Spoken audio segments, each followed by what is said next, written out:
Ladies and gentlemen, now hosting the RizzoCast, put your hands together for Steven Risotto!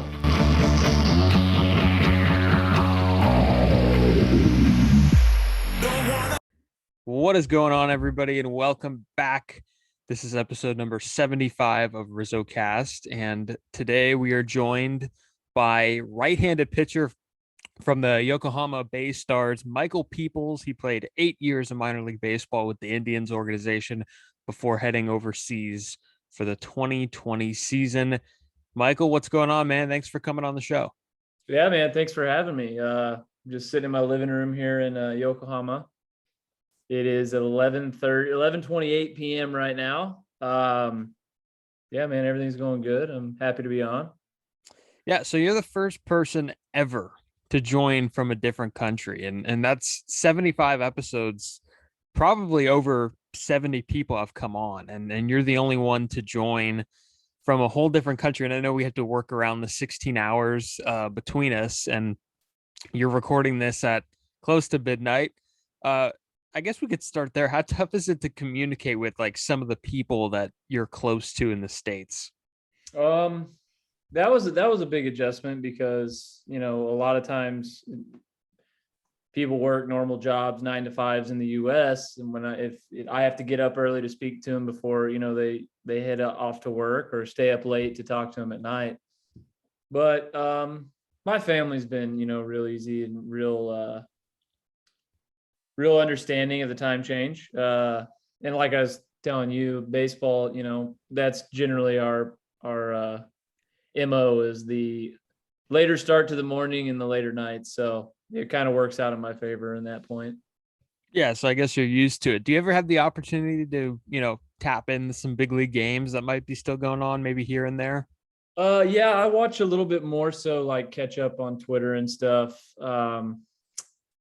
Here, all the sports channels are obviously Japanese, sports. So if it's not our own game, it's the rest of the NPB. Soccer's big here, obviously. But yeah, I keep up with the MLB as much as I can, and I know that 2020 was a weird year, obviously, with COVID and everything, and this year's been a little bit more back to normal. But seeing some of the offense and some of the crazy games that go on, it's fun to watch. Yeah, and did you ever think your career would take you to Japan? I mean, I feel like players don't just like get drafted, play pro ball, roll out of bed and say, "Hey, I'm going to play in Japan," sometime in my career or anywhere overseas. So did you ever think that this would ever be a possibility, like as a college player, as a high school player? Was this ever something that you thought of? Not a thought in my mind at first. Obviously, growing up in the States, you want to be in the MLB. That's a goal. That is a dream. Cleveland allowed me the opportunity to fulfill that dream, play professional baseball. Did it for a while. Enjoyed my time. Had a great time with that organization. Really loved a lot of the people there. And then 2009, after my 2019 season, Yokohama reached out. We ended up, coming this way, and it was a whirlwind. Third longest flight I had ever been on. 13 and a half hours. Over the ocean. Land in a country where I'm just worried about not being able to speak, the same language and how that's going to work. Translators have been great. They've made the adjustment pretty easy. They've got it, down to a science now. They're really good at it, and a lot of good people here. But yeah, never a thought until 2019 that I would be in Japan. So Cleveland, you played with the Cleveland Indians organization. Did you play with all those guys coming up with the Plesac's of the world and the Savalis and the Biebers, or are they a few years younger than you? Yeah. I guess it started, the first one I can really remember, Cody Anderson. I don't know if you remember the name. Yeah. Cody Anderson. I remember when I got moved up to high A, I actually lived with him and Sean Mormondo, who is actually now with the Marlins. And Tony Walters, who is with the Colorado Rockies. Kind of came up with those guys a little bit. I was the younger one of that group. And then once I got to Double A, it was the Savali, the Tommy Pannone, the Bieber, and then a little bit of the Tristan McKenzie start, like right when he had first gotten to the higher levels. And then AAA was Plesac and Clev was in there for a year and before he got traded. And yeah, so a lot of those, I think that's one thing that Cleveland prides themselves on is their ability to kind of home grow a couple of guys, and they always have good dudes. And like I said, I can never say a bad thing about my time there, and all those guys are great guys. Yeah, no, it seems like they draft and develop really well. So yeah, back to when you were a minor league free agent after 2019 and Yokohama reached out to you. Was it just like a, hey, we want you, or was it an offer? Was it, how did that kind of process work? Yeah, so my agent, I was actually in the Dominican Republic playing winter ball for the Escogido, the Lions. I don't even know how to say it. Leones del Escogido Lions, either way. But and my agent said that there might be an offer from overseas. Well, we had hit the innings limit and kind of been like, okay, well, we're gonna go home.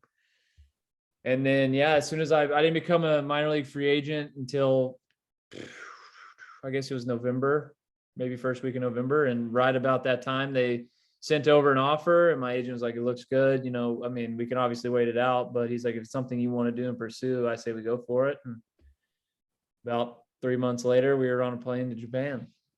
That's incredible. Just, I mean, pitching in the States for like 8 years and then getting the call while you're in the Dominican Republic to play in Japan. So you're going to come out of this, man, a well-traveled guy. Do you ever think about that? That's what I was thinking too. Minor league baseball, you get a chance to travel a lot of the U.S., especially the Northeast, being in the leagues that I was in.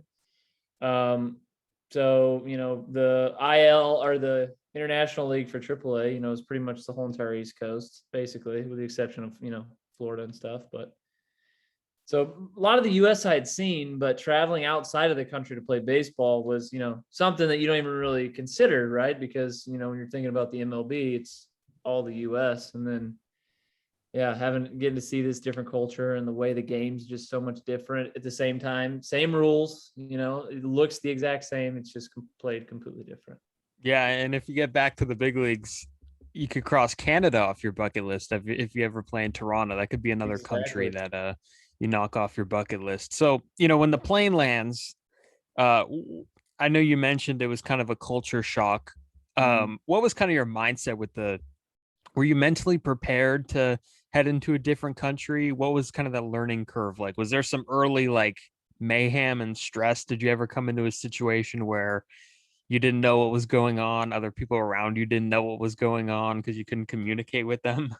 Yeah. So before I headed over here, I had a friend of mine, Zach Stewart, who had played in Korea. And I had reached out to him a little bit about what it was like. And then obviously I got to play with Travis Banwart with the Indians in AAA, who was an Indians guy. And then he went to Korea to play as well. And then I had talked to him about his experiences.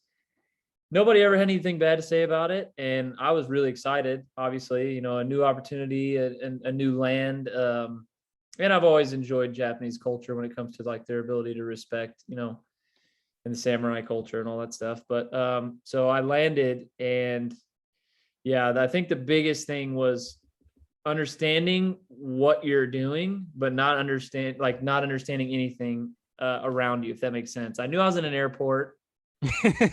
Yeah. I didn't know what the signs were saying, but I was just following the flow of traffic. And, I stand out like a sore thumb because I'm a decently tall guy. And, a lot of the people over here are pretty short, so I could see over everybody's head. But like I said, they're really, really prepared. They had it nailed down. They had a translator meet me at the airport, and, I get off a 13-and-a-half-hour flight. And the first thing I didn't even get my bags yet. The first thing I did was go through an interview.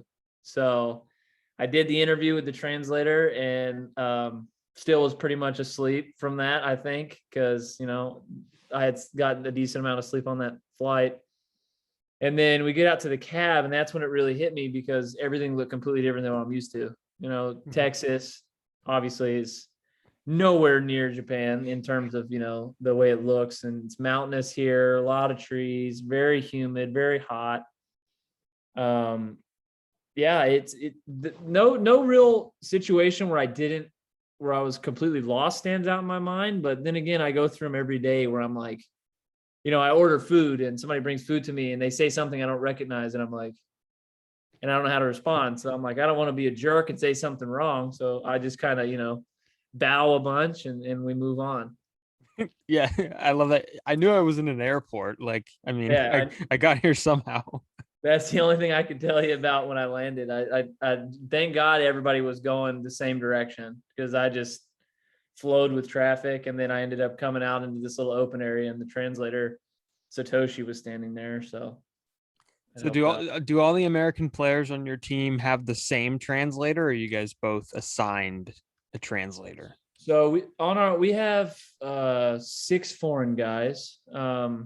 Tyler Austin, ex-Yankee, position player, and Neftali Soto, position player. Soto speaks English and Spanish. So we have an English and a Spanish translator who's also Japanese. So he knows 3 languages. He is in the dugout most of the time. He'll work with the position players. And then we have 2 relievers who normally we have a translator in the bullpen. And then we have 1 that'll stay with the starting pitchers, myself and Fernando Romero. Because mound visits need to be made. Pitching coach has to talk. Obviously it's important for him to be in there. So yeah, there's 3 main ones that kind of rotate, and they're always around when we need them. Have you picked up on any Japanese yet? Like just some brief sentences, maybe, or a few terms? Yeah, brief sentences, hellos, goodbyes, a lot of cuss words, obviously, because that's like the first thing you learn in every language. But having a translator, one thing I will say is having a translator has made me a little bit lazy on the learning of the language, because even last year when, before we got shut down with the whole COVID thing, we were actually allowed to, go out and kind of explore. He would go with us. Translator would be like, all right, where we're going. And they would just tag along. They had no problem with that. They were good about everything. So my general conversation is baseball conversation, or hello, goodbye, how are you doing, that type of stuff. And then other than that, I'm completely lost when it comes to, carrying on a conversation. Yeah, well, at least, I mean, you try. I could, yeah. So it's definitely interesting. So yeah, COVID. I mean, you got there in the midst of COVID. How was that? What was it like, being in Japan for COVID? It was weird, more so because I was hearing about it from the family members I had back home, because the virus was on the news, and we were in spring training at the time. So I was in Okinawa, Japan, little island. And I remember one of the trainers one day coming up to us and talking about the virus, and just talking about washing your hands and being careful. And at that time, there wasn't any cases reported in Okinawa. So we go through all of spring training, and really it's talked about bare minimum, and nobody really takes it too serious. It's just one of those things, everybody thought it was like, oh, it's the flu, different strain of the flu, whatever. We fly back to Yokohama in March, and that was kind of like the first time that we really were like made super aware of like the severity of what was going on. And our travel was different. We were supposed to be wearing masks. We kind of were in a bubble at that point, but not really. We could still go out and have dinner and all that kind of stuff, but they wanted it very limited. And then one of our last games we played, like the practice games before season started in April, it was late March. They shut everything down. So we were kind of on the fence of like what we were going to do, because we're over here and I had no idea what was going to go on. So for about 2 months, while the MLB was trying to figure out their bubble situation, we were here and pretty much confined to our apartment. We had practice 3 days a week, optional. So I was going in there all 3 days a week. And actually, I had set my spare bedroom mattress up in the hallway, and that's what I was throwing balls into on the days that I wasn't allowed to go into the field. So trying to keep the arm in shape, and doing little at-home workouts, more so body weight when I wasn't at the field. And those 3 days I was there, I'd get a lift in. So yeah, definitely a weird time. But I think the minor leagues in the US prepares you for stuff like that. If you played long enough, you end up having to do some weird stuff. So yeah, that's throwing the ball against the mattress. Did you break anything at all? Was there anything? I did not, thankfully. Yeah, I angled it a little bit, and then had a yoga mat I put underneath it so it wouldn't be too loud hitting the floor for the people below us. Because I know how they are with that. They don't want some crazy American guy throwing a baseball around in the apartment above their head. Yeah. Where are you from? Texas. Yeah, exactly. So you live in an apartment? Do you have a house? Does the team set that up for you? What's the living situation like? Yeah, I have an apartment. The team has a few apartments here that they set the foreign guys up in. So when I first got here last year, there was only one apartment available. So that was the one I was in. And then I really like the building. It's in a great location. They actually have a barber on the second floor who's really good. Grocery store attached to the building.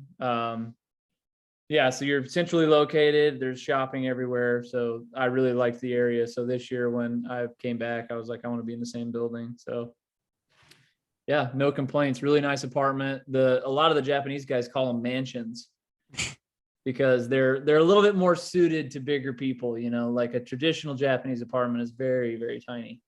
Yeah. And then you come over here and the apartment's like the lowest level of living. Exactly. Yeah, that's pretty funny. So, I mean, if you had to pick one, what would you be your favorite thing about playing in Japan? I know there's probably a lot of good things, maybe some bad things, but what's your favorite thing?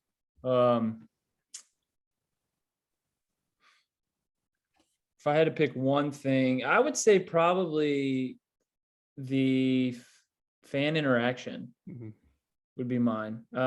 Obviously, the US has great fans too. Don't get me wrong on that side of things, but like there are super fans here that do, and they do great stuff for you. I have people send me pictures they've drawn of me all the time. Saw that, yeah.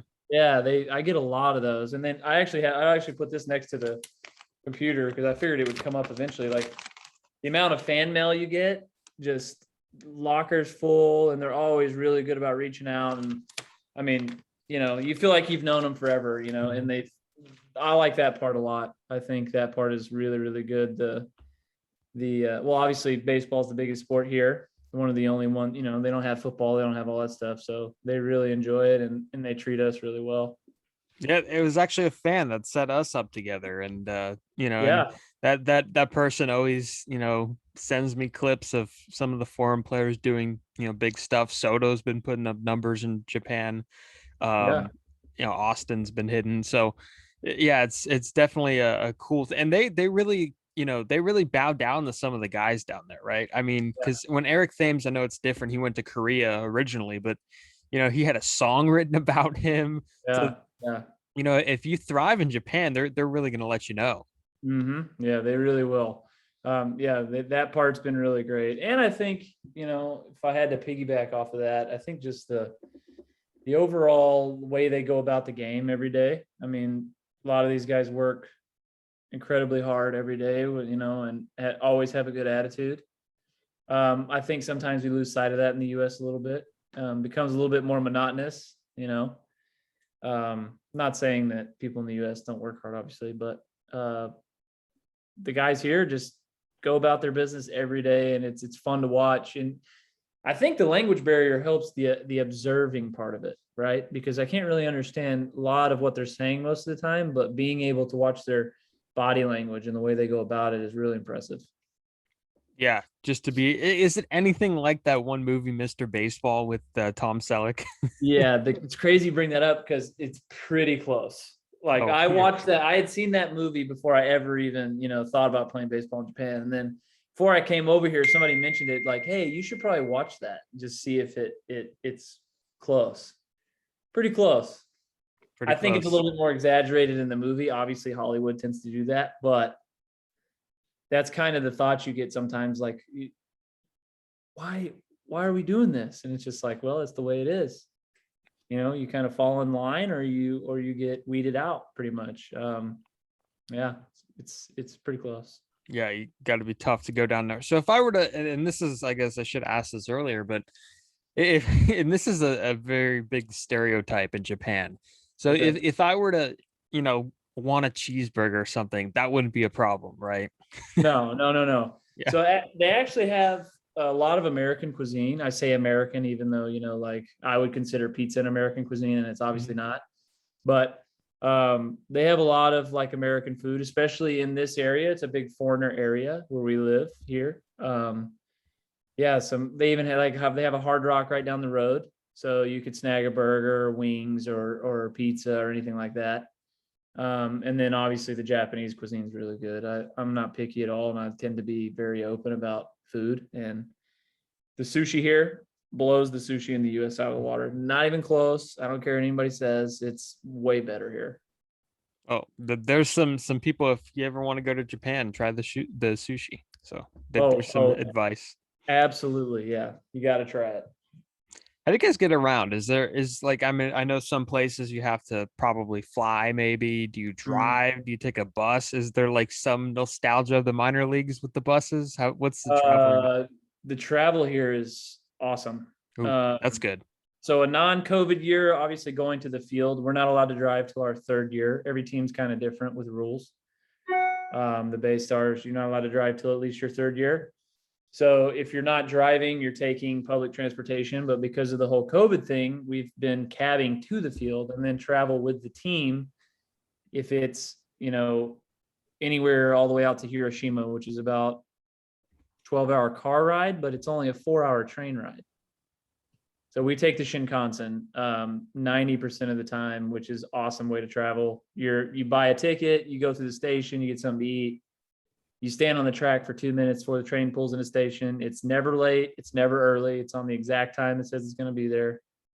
Hop on, sit down. It's basically like a first class plane seat. There's food service, and the longest you're on it's 4 hours. And then every other trip's, hour and a half, 2 hours. And then the one time you fly or a couple times you fly is going to be like Sapporo or whatever, but it's a 2-hour flight. It's all really easy. Travel's awesome.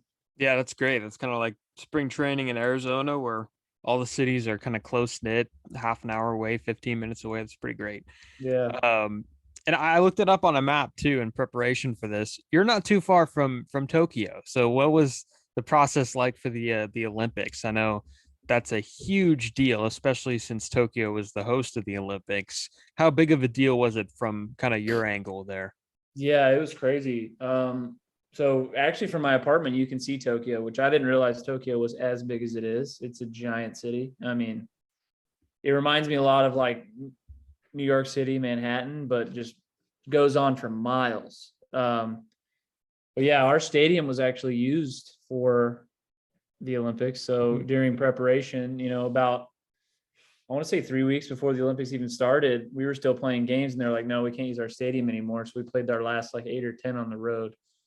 But yeah, I mean, you just think about what I was saying about baseball and fans and everybody following it, and just times a million. They built an awesome new facility there in Tokyo, which you can see pretty close to where the Swallows play at Jingu Stadium. It's a crazy facility, really nice. They do everything like that here unbelievably fast, how quick they can put stuff up, and it's crazy big and has all these standards it has to follow. But yeah, the Olympic thing was, one, are they going to have it? I know 2020 was supposed to be the year, and then they had already spent all this money and they were pretty worried about it and they wanted to get it in. I'm glad they got it in. And I think it was a success and really good. And it ended up being Japan and US in the gold medal game there for the baseball.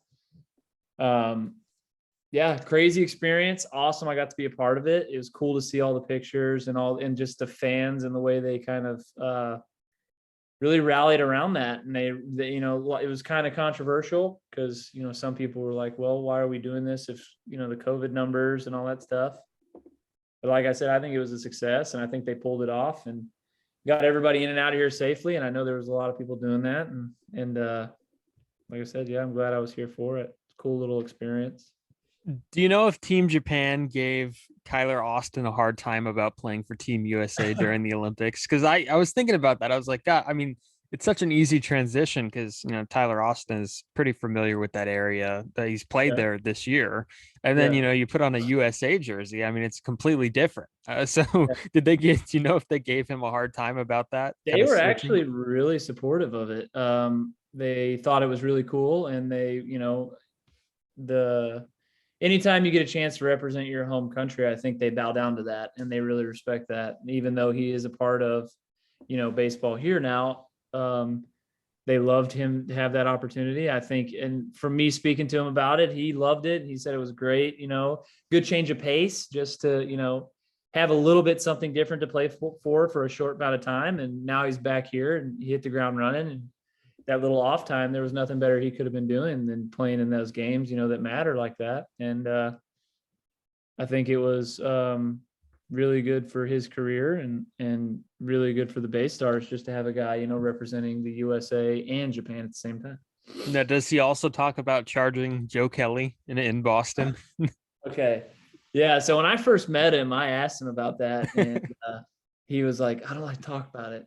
He's actually a very, very humble human being, and not what you would consider when you see the video. You might think, oh, this dude probably likes to fight. Very calm, very reserved type of guy.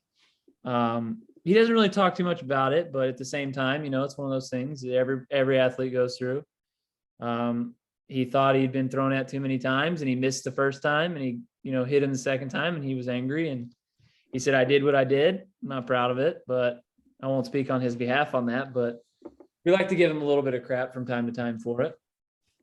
Yeah. So sometimes, it's justified. I'm not saying anything bad, but sometimes it's justified. I don't know what it is in Tyler Austin's case, but hey, he was a platoon bat in San Francisco here too. So yeah. For a little bit, played mainly against lefties. So in terms of style of play, I know in baseball, the story right now is around velocity, home runs, strikeouts, walks. There's the 3 true outcomes. And I don't know if it's changing or not, but it's certainly not right now. I know Japan is another stereotype. It's stereotyped as, the small ball haven. Yeah. Is that the sense that you've gotten, or is there any other differences that you've seen? I think, coming in here, that was definitely the stereotype, and it does live up to that in some extent. Yes, they are very much more small ball oriented here, much more contact oriented here, much more off speed oriented here, in terms of the pitcher. But you run it, it's like, one of the best players on the face of the planet right now, Shohei Ohtani, right? Japanese guy.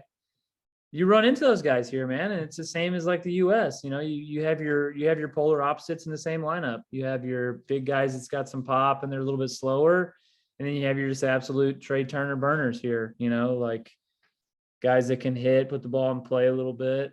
One thing is they are not afraid to foul you off all day. They don't care what they look like. They don't care how ugly the swing is. They don't care about any of that. They just do not want to strike out, and they will just continually foul you off until you either 1, walk them, or 2, throw something over the plate they can put in play, and they will bust it down the line. I've seen more head first slides into first base in Japan than I've ever seen in my life. And it's unbelievable how bad they want that single. But I think it goes right back to the way they work, the way they respect the game. It's pretty impressive to watch, and it's fun to be a part of. Yeah, that's such a good trait to have offensively. Just the want not to strike out, because I feel like it's just forgotten here. I don't know how it got lost in the dust or whatever, but I'm blown away when guys strike out and they go, oh, it's just another out, when there's a guy at second base and nobody out. It's like, come on. What's going on? But was there something that brought you over, or was there something that you brought over in terms of routine to Japan that just flat out does not fly there? What are some of the unwritten baseball traditions that are frowned upon? Because I'm thinking about the movie again, and I should catch myself because I know that the movie's now kind of over exaggerated, but like there's some things that he couldn't do. Was there anything that you did and they're like, no, that doesn't work here? I think the BayStars are really open, and they, as long as you have a reason behind it, they don't really mess with a routine. So in terms of routine, nothing really. The weighted balls was something they're all kind of interested in, and I've been doing that since 2015. Just part of a program that I have for arm care, and they all always ask like the weight of the balls and how many times you throw them and that type of stuff. Obviously, Japan is very progressive, and they're always looking to get better, and they like to take things that they see, or vice versa. We take, some things that I see here. I'm like, I saw that in the States, and now I know kind of where it came from. But they're on the Jaeger bands. They use a lot of Rapsodo and TrackMan, Edgertronic. So they're on all that stuff. The thing that they don't do here that in the States you see everywhere you go is probably like the tee work here is like rapid fire, just bam, bam, bam, bam for minutes, not reps. And then whereas in the US, when they take BP, it's like a rocket show, right? Like how far can I hit it? These guys are peppering different sides of the field, trying to go, center, left, right, left, center. So in terms of anything that I brought over here, that was kind of like, the movie, I guess, not really. Maybe the running probably changes a little bit, just because they're a little bit more on the more running, less lifting side here. Not saying that they don't lift, but they would prefer you to be more flexible than big, which I have no problem with anyway. But that would probably be the biggest thing, is the weight room differences, how the US preaches bigger, faster, stronger, whereas here is more of a, stronger, flexible, better conditioned. And the base runners are faster, would you say? Top speed, I'm not sure. A lot of the guys here are burners, man. Some of these guys don't even look like they touch the ground. Like they just move. And I think a lot of it has to do with effort too. I'm not saying that a lot of people in the MLB don't effort all the time, but then again, I've seen a lot of ground balls in the show that there's absolutely no way they shouldn't beat out. And I know those guys have great arms, but I mean, God, here it's a two hopper to the shortstop's a bang bang play. Oh, yeah. So they you roll up a double play ball, and you don't know if it's a double play ball. I mean, it could be a rocket, and you don't know if you're turning two out of it. Exactly. That's pretty incredible. Yeah. So are I know you mentioned the kind of the drive line weighted balls that you've been tooling with for some years now. What about the regular baseballs that you guys use in the game? There's been talk recently about, here in the States, about the substance crackdown, and everybody's like, well, the ball's not tacky. Look at what they're doing in Japan. It's completely different. So are the balls completely different, and is that for the better? So I actually have one right here. Let me grab this. They are completely different, in my opinion. They feel a little bit smaller to me. They do have a natural tack to them right out of the packaging. Mizuno is the one that makes the NPB balls that we use. This one's kind of not directly out of the packaging because I always mess with it in here, but they're actually wrapped in tinfoil, completely wrapped in tinfoil, and then cellophane. So when you get a new ball, sometimes you have little pieces of tinfoil that have gotten down inside the seams, but the overall feel of the leather to me is the biggest difference, I would say. Like certain pitches don't feel the same, not necessarily completely different, but they just feel slightly different. And there is a small tack to it, but it does wear off pretty quick. And then the rosin here is more baby powder-ish, very, very, very powdery, whereas the rosin in the US is a lot more thick. So I know the US crackdown is happening with the whole sticky stuff. And I think, this is my personal opinion, but I think social media has a lot to do with that, because, you see all these numbers of pitchers and their increases and stuff, and they're not the first people that have ever done it, and they're not going to be the last people that have ever done it. But all it takes is some famous people on Instagram or Twitter to call out, why is he touching his hat so many times after he strikes out 12 You can't guys? even touch your glove, not even like a little bit. It's crazy. Yeah. So, and then, the commissioner had gotten wind of that. And obviously they don't want to taint the game. They don't want the game to be tainted like it was in the early 90s with the steroid stuff. So anytime they can avoid things like that, they're going to. And the crackdown is what they see as being the fair option of keeping pitchers from using stuff to increase their ability. Here, they don't run into that problem as much, because then again, here, the respect level of, like, if somebody tells, a traditional, like if somebody tells a Japanese born player, don't use sticky stuff, there's a very good chance they're probably not going to do it, because they feel like they're disrespecting the game. But yeah, can I speak on everybody? No, but I could tell you that all of the guys that I have seen here, Japanese guys anyway, they don't use anything sticky. They use their sweat and that rosin, and they throw the baseball. Yeah, I think the crackdowns, I thought it would last a month. I guess it's last a little bit longer than that, but I think for some guys it's more of a health thing. Like Glasnow said that if he used sunscreen, and rosin was the popular one, and he said that he'd be putting the ball, I guess I have one here. I don't know what this is from, but putting the ball too deep in his hand, and then it would lead to forearm, problems, which would then go down to the elbow. So definitely something to watch there. I read it that there's a first squad and a second squad in Japan. Tell me about those two squads and how they operate. Ichigun and Nigun. Yeah. So Ichigun's obviously your big league team. The one that travels, plays the games. Anytime you have, it's another thing that's different too in the US. If as a starting pitcher, if we're on the road and we're on let's say a 3-game road trip, and I'm obviously not pitching that day or any of those 3 days. In America, I still go with the team. I practice with the team. Here, if the team's on the road and I'm not pitching any of those road games, I stay back and practice at a different facility with the minor league guys, the farm league team. So you stay back and practice with them, throw your bullpens and stuff there. So you're always home unless you're pitching. Then you're on the road as a starter. Now, relievers are obviously different. But yeah, the first team is Ichigun, so they are the big league team. And the Nigun players are the minor league team. And then obviously you have your triple digit guys who are like development guys. So their numbers are like 100 to 109, 110. They don't have the opportunity to play in the big leagues, regardless of how well they do at that point, until they get a 2-digit number. That's interesting. Yeah. Let's fast forward a little back. Let's go back a little bit. I shouldn't say fast forward. Did you have a favorite player growing up? Because I know you're a Texas guy. Did you kind of have a favorite player, favorite team growing up? Yeah, I was a big Rangers fan. Obviously, when you think about the Rangers, at least me, when you think about pitchers, Nolan Ryan was my guy.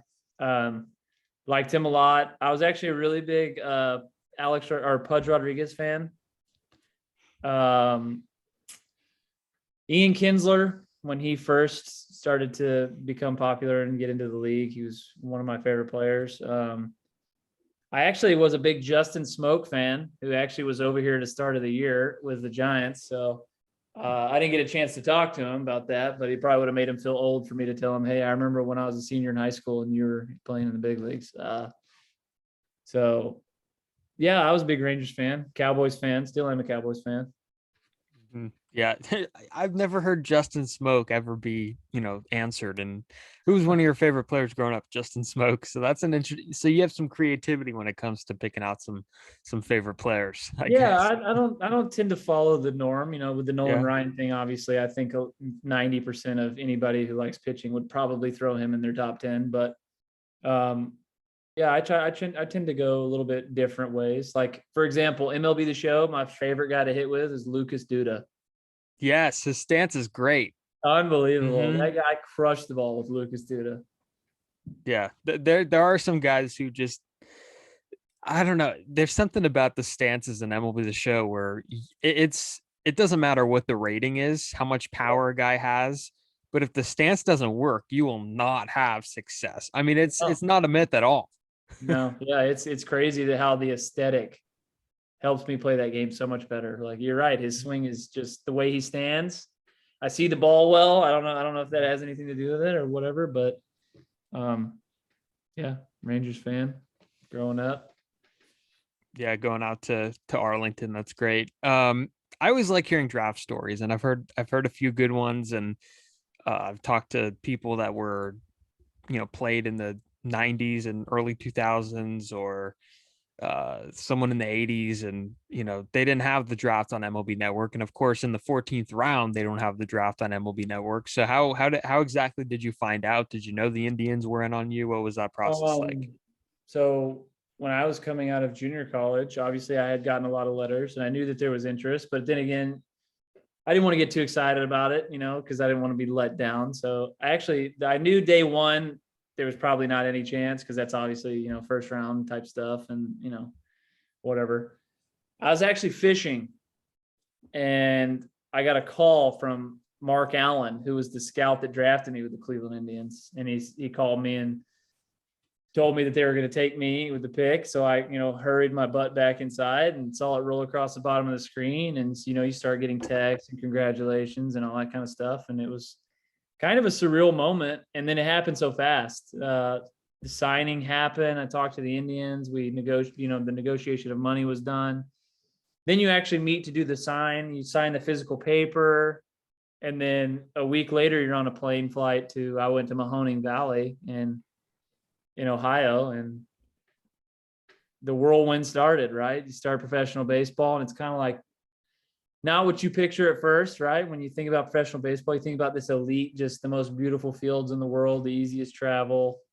And then you go right back to the grind of the minor leagues. And I wouldn't trade it for anything because it was awesome and a great learning experience. And I got so many experiences that most people, would just kill for. And met some awesome human beings along the way, learned a lot to help me, moving forward, and great experience.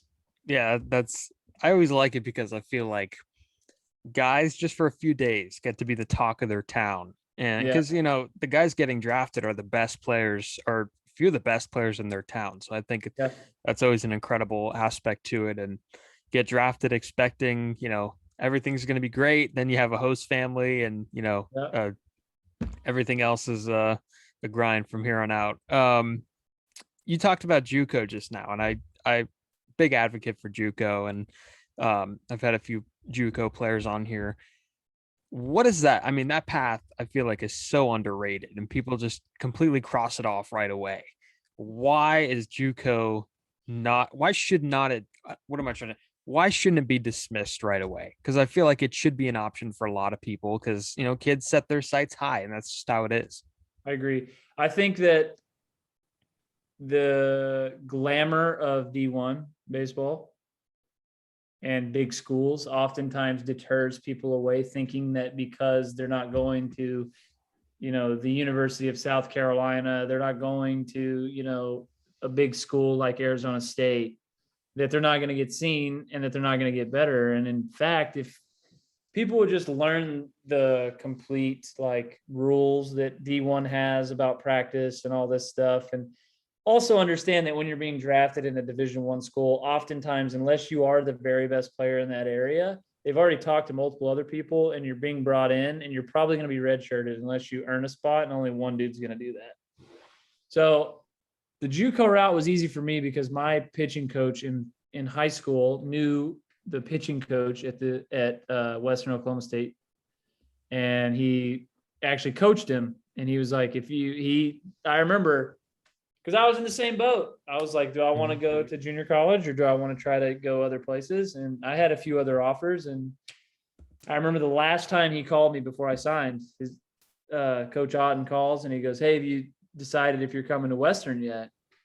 And I go, Coach, I haven't made the decision yet. He goes, what are you waiting on? And I remember saying, I'm not sure. I guess I'm just waiting on all my offers. And he goes, if you want to get drafted and you want to win a national championship, you'll come here. And he hung up on me, just hung up the phone. And I sat there for a minute. I'm like, dang, he really feels strongly about this. And then I, talked to, with a couple of people about it. And I mean, if I don't go junior college route, I never meet, I never run into this people I've run into, the butterfly effect, right? It's one small change could change the outcome of everything. So go to Western Oklahoma, end up being one of 5 American guys on the team. We had a lot of Latin players, and great jump start to the minor leagues, honestly. And we ended up winning a national championship my freshman year, and we came in second place my final year, and I ended up getting drafted out of there. I was committed to play at Oklahoma State University the following year. Ended up going to the draft instead. So everything he told me was going to happen happened. I learned a lot. There's no limit on practice in junior college. Mm. Yeah. Not glamorous. You're not going to be in a cool city. You're not going to have a cool mascot. You're not going to have a cool football team. But if your end-all goal is professional baseball, or your end-all goal is to get to a bigger school eventually, or to get better at baseball in general, JUCO is a great route, and I'm also a huge advocate for it. And I would tell anybody, with the exception of, maybe the best high school arm isn't even going to make it to college. He's going to go straight to the, professional baseball. But I mean, Bryce Harper, look at that guy. making an MVP candidate right now, and that dude's a JUCO guy because he wanted to play professional baseball. That's what he wanted. GED, I think he got his GED in high school. Went to junior college early as the sun's starting to come in here. Yeah. I could always point out JUCO guys whenever you go to a 4-year university game. You could always point out which guy went to JUCO, so that's always something that I see. Finally, just to wrap it up here, do you have any plans of eventually, maybe returning and pitching back here in the States? Is that ever, I'm sure it's on your radar, but is that something that you envision? Yeah, I talked to Zach Neal with Cebu Lions about it. We were just kind of, BSing and talking a little bit. And he's like, I want a couple more years here and then make another pit stop back in the US if at all possible, make one last hurrah. And I think that's pretty much where I'm at. I would love to pitch here for another 5 years, but I would like to retire in the US, have another, year or two in the US to just do the rounds obviously the US would be a great place to come back to. And it's obviously an aspiration to be back there. But like I said, my time here has been great. I wouldn't trade it for anything. They've been really good to me. And I hope to be here in the future. Yeah. Can you imagine if the Texas Rangers call in the next few years? That would be the biggest. That would be awesome. I mean, that would be great to see with your hometown team and to see you back here. But yeah, congratulations, Michael, on all your success down there. I appreciate you joining the show. This was a lot of fun. Yeah, thank you, man. I appreciate you having me on. It's good to talk to you, and enjoy the rest of your morning. Yeah, for sure. All right, you guys could follow him on Twitter or on Instagram at @m_peeps PEEPS 22. So is that your number 22? It was in high school and in junior college. Yeah, 45 now, right? 45 now. Yeah, because I see that I'm looking at the drawing. You do get a lot of drawings. I mean, there's a lot of. That's awesome. Is it the same person or is it different, or is it a variety of different people? I also get pictures of people with like the towels that they make us, like our cheering towels, climbing mountains and stuff. It's pretty crazy. That's interesting. Yeah, and you guys can follow the podcast, of course, on Twitter and Instagram at RizzoCast. Thank you guys for listening. Thank you guys for watching. And see you next time.